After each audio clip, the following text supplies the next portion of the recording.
Okay, and we're recording. Okay, so we're at the Fair Trade Futures Conference 2010 in Boston, and I have the pleasure of being with Jacqui DeCarlo.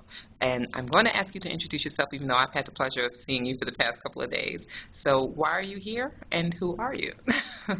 Well, I am a member of the leadership group that planned this conference, representing Catholic Relief Services, which has a fair trade program and has for 15 years.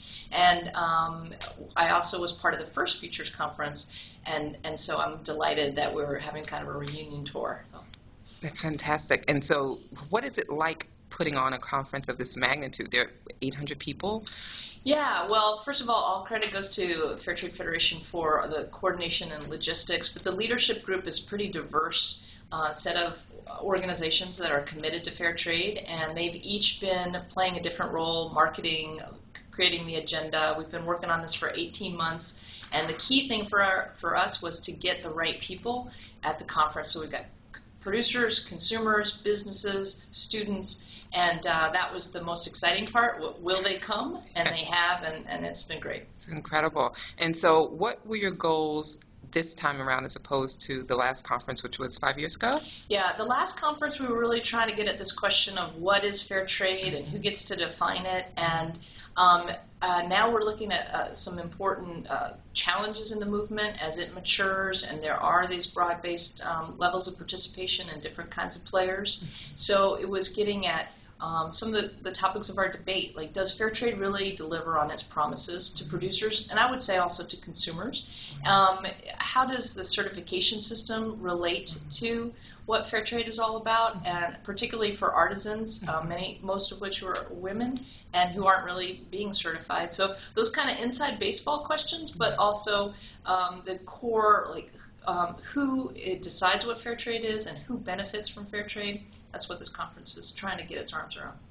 It's a very passionate debate, and there were really feisty moments because everyone is very passionate about something that means a lot, and it should.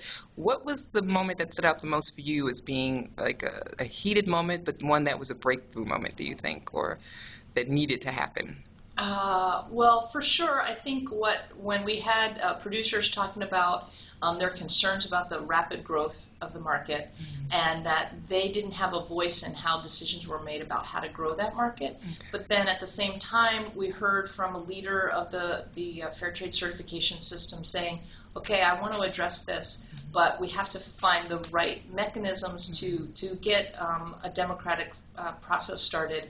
And he welcomed that dialogue, and the producers aren't backing down from asking the tough questions. So I think that was really pivotal. Fantastic. So then where do you see the conference in 5 years? What do you think will be addressed? I know, but I'm not very good at that whole vision thing. But I certainly would expect it to be bigger, not just because I'm in the growth mode, but because we do have a lot of people still left to engage in this movement for justice and to build long-term partnerships. So in 5 years, I hope even more consumers are involved and producers are more represented than just the 10 or so that have been speaking so articulately here. And I think that we will have some issues then about broadening the movement beyond the kind of core sectors of like international development, and what does this mean to the United States, and what does it mean to or other big markets like Europe, but then also what does it mean to producer groups, and more of this question of producer to producer trade in the developing countries, and so I think there's a lot that fair trade is certainly going to have a future. We figured that out this weekend, and so in 5 years we'll have some good new questions. Great, and you're with Catholic Relief Services? Yeah, Catholic Relief Services has a fair trade program involved with crafts and coffee and chocolate. Great, and where are you online? crsfairtrade.org, and you can also be a fan or a friend on Facebook. One of those. One of those things. Just not an enemy, please.